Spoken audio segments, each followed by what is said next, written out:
Hey Bucks, it's time for another Bucks Book Talk. And this week I want to share with you how I am communicating to you about the books you're putting on hold.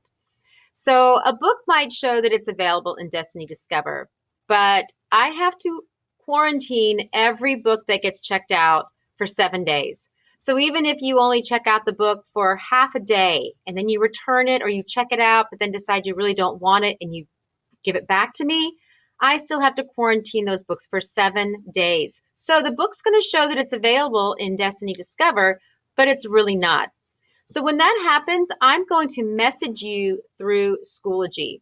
So in your Schoology, you're logged in, and there's a little envelope up here at the top.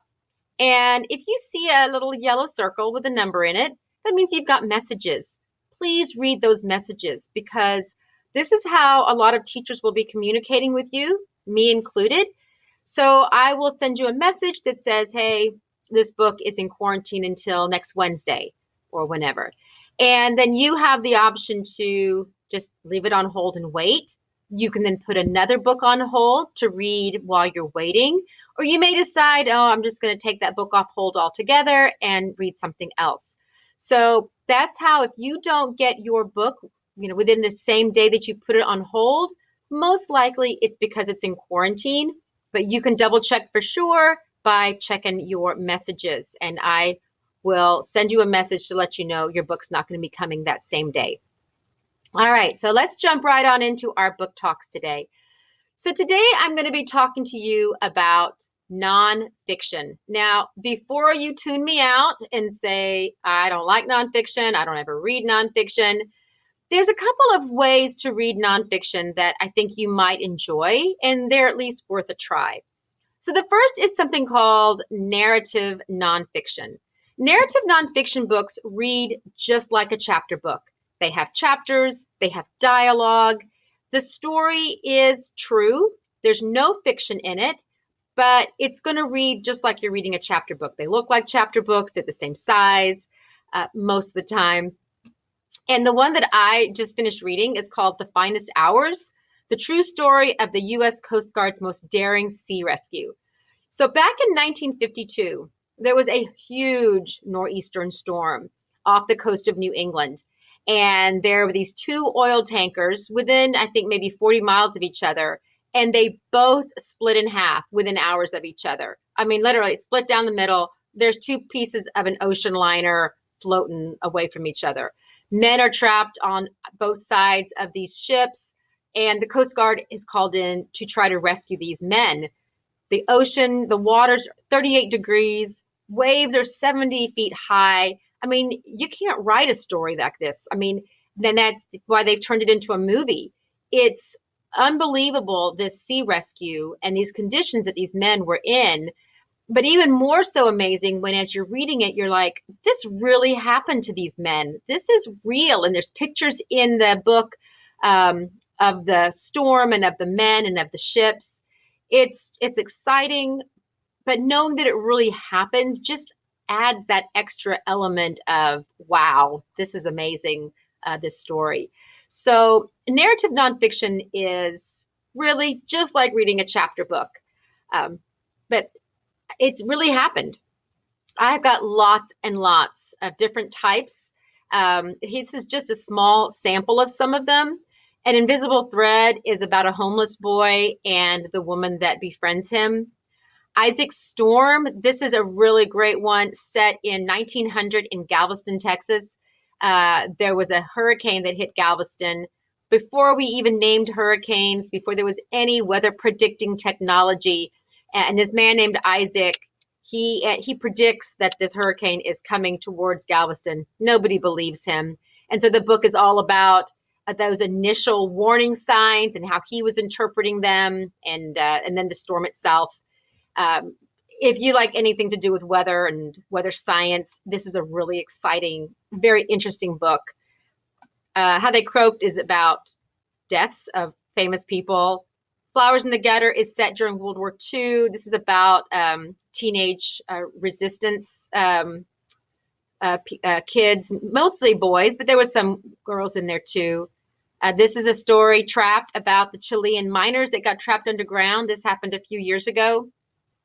And then Amelia Lost is Amelia Earhart, but it's the story of her life and how, what she did and how she disappeared. So, narrative nonfiction, I would encourage you to give it a try. If one of these books doesn't look good to you, you can email me and say, hey, this is what I'm interested in. Do you have any good narrative nonfictions? And I'll make some suggestions for you. It's a great way to read nonfiction books. It's not like a heavy textbook that you might be used to. Now, if you're thinking this is still way too much nonfiction for you, the other way to read nonfiction, which I really have started enjoying, is graphic novel nonfictions. So I just finished reading Becoming RBG. RBG is Ruth Bader Ginsburg. She is the Supreme Court justice who recently died. And this is the story of her life from when she was a little girl, how she started getting interested in the law. She was a huge proponent of women's rights and equality for women. And she passed all sorts of legislation and was really a huge part of the women's rights movement. And this story spans from when she was in law school, then she became a law clerk, and then she became a judge until finally President Clinton appoints her to be on the Supreme Court. So it's a quick read, but you get a really great sense of her life in a graphic novel format. So as you can imagine, I also have a lot of nonfiction graphic novels, everything from Mouse, which is set during World War II. This one, They Call Us Enemy, is written by George Takei. If you've ever seen Star Trek, he played Sulu on Star Trek. And this is a story of his childhood in Japanese internment camps.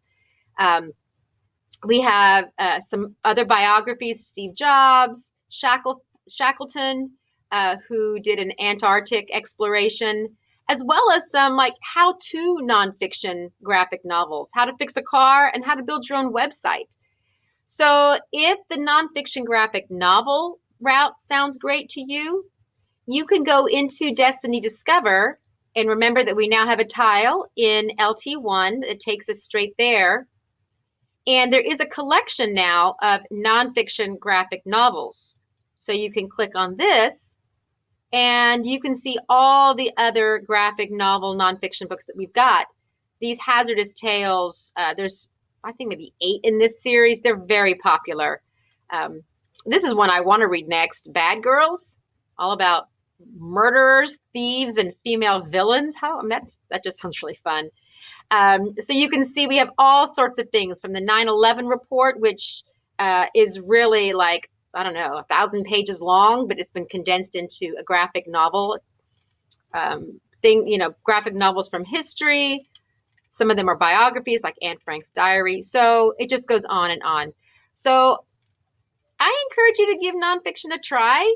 It may not be your thing, but between the graphic novels and the narrative nonfiction, you might just find that you enjoy it more than you thought you did if you find the topic that interests you the most. So email me if you need ideas, especially for those narrative nonfiction, because we have more than I could create a collection for. And I'm happy to help you out there. So maybe try nonfiction this week, and we'll get back to fiction book talks next week. All right, guys, that's it for now. See you later.